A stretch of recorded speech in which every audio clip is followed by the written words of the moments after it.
नमस्कार मंडळी. मी संजय पवार. आपल्या दिव्य ऊर्जा ज्योतिषीय प्रबोधन ह्या चॅनेलवरती तुम्हा सर्वांचं सहर्ष स्वागत. ओम नमो आदेश.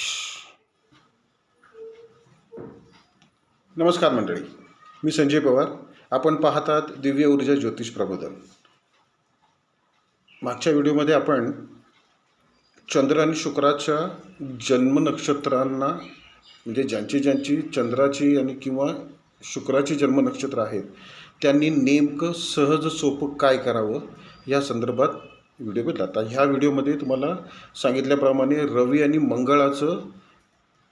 आणि मंगळाची जन्म नक्षत्र ज्यांची आहेत त्यांच्यासाठी त्यांनी नेमकं काय करायचं ह्या संदर्भात. ओके, तर ज्यांची रवीची नक्षत्र आहेत त्यांनी काय करायचं आहे, तर एक तर रवीला शुद्ध संतुलित करण्यासाठी आपल्याला काय करावं लागेल, एकतर मंत्रजपामध्ये रवीचे 7000 मंत्र रोज करायचे. ओके, आता ज्यांची जन्म नक्षत्र कृतिका, उत्तरा फाल्गुनी आणि उत्तराषाढा ही तिन्ही जन्म नक्षत्र रवीची आहेत. तर ह्याच्यातल्या प्रत्येकाचा जन्म नक्षत्राचा आराध्य वृक्ष वेगळा आहे ना. तर प्रत्येकानं आपापल्या जन्म नक्षत्रानुसार जो आराध्य वृक्ष येतो त्या आराध्य वृक्षाचं मुळी आपल्यासोबत राखायची आहे. तर पहिलं आहे कृतिका नक्षत्र. तर कृतिका नक्षत्राच्या लोकांनी काय करायचं आहे, तर उंबराचं औदुंबर म्हणतो ना आपण, उंबराच्या झाडाची मुळी किंवा उंबराचं जे त्याला काय म्हणतो पारंबी, ती पण चालेल. आणि त्याच्यासोबत चंदनाच्या झाडाचं मूळ देखील सोबत ठेवू शकता. नाही जमलं मूळ चंदनाचं मिळालं तर चंदनाचा एक छोटासा तुकडा त्या मुळासोबत ठेवला आणि ते तुम्ही तुमच्या सोबत राखू शकता. आलं लक्षात? जेणेकरून तुम्हाला तुमच्या जन्म नक्षत्रासाठी लागणारी सकारात्मक ऊर्जा तुम्हाला तुमच्यासोबत शाश्वत राहील आणि बॅलन्स फॉर्ममध्ये मेंटेन राहील. रवीचं दुसरं नक्षत्र आहे उत्तरा फाल्गुनी. त्याला उत्तराही म्हणतात, उत्तरा फाल्गुनी म्हणतात. तर त्या लोकांनी काय करायचं, म्हणजे ज्यांची जन्म नक्षत्र उत्तरा फाल्गुनी आहे, उत्तरा आहे, त्यांनी पायरी म्हणून एक वृक्ष आहे, पायरी वृक्षाचं मूळ सोबत ठेवायचं. त्याच्यासोबत जोड द्यायची तुळशीच्या मुळाची. पायरीचं मूळ आणि तुळशीचं मूळ सोबत राखा. कोणी तर ज्यांची जन्म नक्षत्र उत्तरा फाल्गुनी आहेत त्यांनी, ठीक आहे, ती सोबत राखा छोटी छोटी मुळं घेऊन. रवीचं तिसरं नक्षत्र आहे उत्तराषाढा. माफ करा, या उत्तराषाढा नक्षत्र ज्यांची आहेत त्यासाठी आराध्य वृक्ष आहे तो फणस. आणि त्यालाच जोड आपल्याला द्यायची आहे. तर आपण ह्याला दसऱ्याला बघा म्हणजे सोनं म्हणून आपट्याची पानं आपण एकमेकाला देऊ करतो. तर त्या आपट्याच्या झाडाचं मूळ उत्तराषाढावाल्यांनी काय करायचं आहे, तर एक तर मूळ घ्यायचे फणसाच्या झाडाचं मूळ आणि आपट्याच्या झाडाचं मूळ एक आपल्यासोबत राखायचं आहे.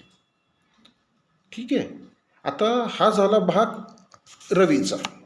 आता मंगळाचा भाग असा आहे की ज्यांची जन्म नक्षत्र मंगळाची आहे त्यांनी काय करायचं आहे, म्हणजे मंगळामध्ये 3 नक्षत्र आहेत, मृग, चित्र आणि धनिष्ठा.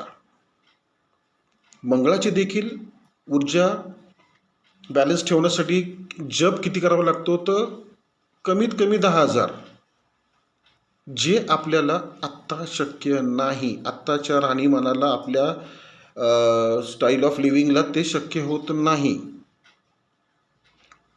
पण आपल्याला मंगळाची, म्हणजे त्या ग्रहाची ऊर्जा तर आपल्याला हवी असते ना. तर मग त्यांची जी नक्षत्र आहेत, म्हणजेच तुमची जी जन्म नक्षत्र होतात, आता मंगळाची जन्म नक्षत्र कुठली होतात, तर मृग, चित्र आणि धनिष्ठा.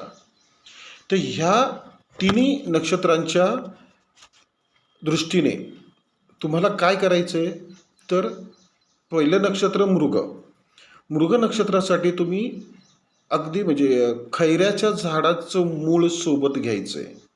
मृग नक्षत्रवाल्यांनी, ज्यांची जन्म नक्षत्र मृग आहे, त्यांनी खैऱ्याच्या झाडाचं मूळ सोबत घ्यायचं आहे.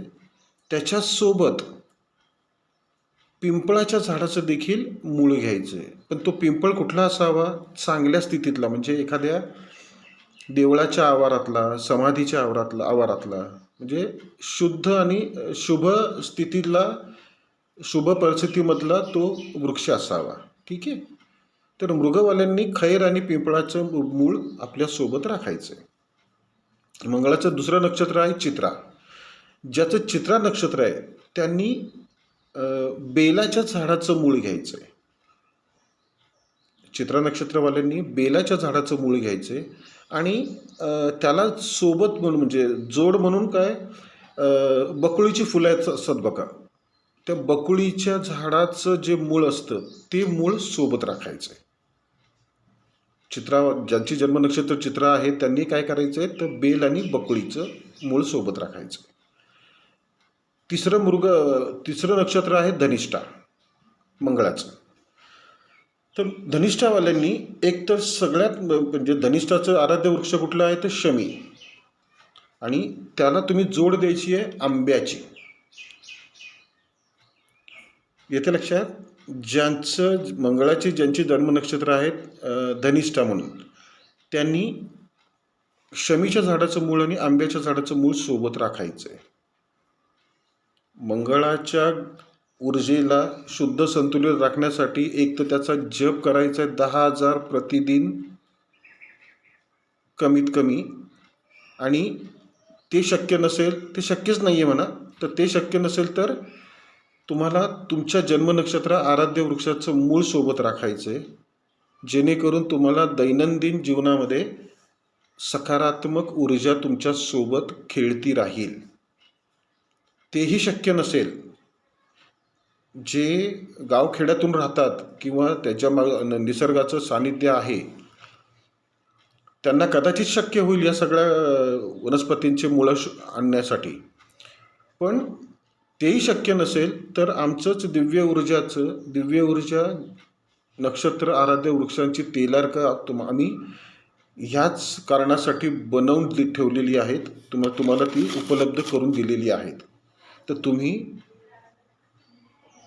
10,000चा जप करायचा नसेल तर वृक्षांच्या मुळ्या वापरायला सुरुवात करा, स्वतःभोवती राखायला सुरुवात करा. अन्यथा मग तुम्ही, आवश्यकता तर आहेच, ती पुरी करणं गरजेचं आहे, त्यासाठी तुम्ही मग दिव्य ऊर्जाचं जन्मनक्षत्राचं तेलार्क देखील मागवू शकता. आलं लक्षात? आता हे झालं रवी आणि मंगळाचं. पुढच्या व्हिडिओमध्ये आपण बुधाचं घेऊ. ओके, किंवा बघू पुढच्या व्हिडिओमध्ये कुठलं समोर येते ते, किंवा गुरु आणि बुधाचं घेऊ आपण. बघू तर पुढच्या व्हिडिओमध्ये आपण ठरवूया ते की कुठल्या ग्रहाचं घ्यायचं ते.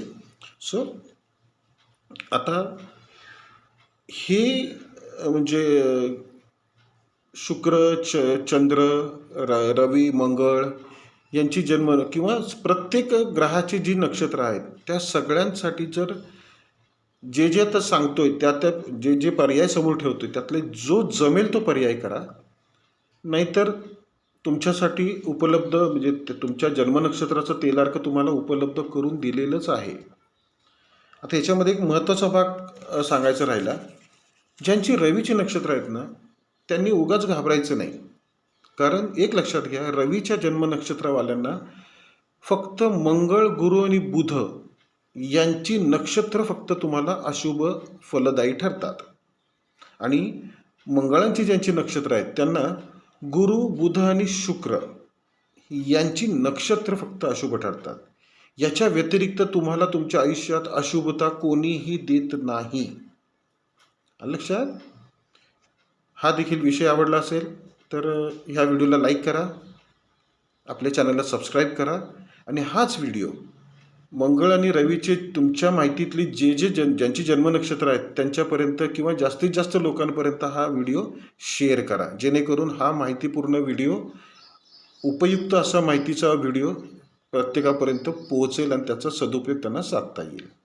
थांबू इथे. पुढच्या व्हिडिओची आपण बघू आता कुठला ग्रह समोर येतोय तो, त्याप्रमाणे आपण पुढच्या व्हिडिओमध्ये त्या ग्रहाची अशीच माहिती घेऊ.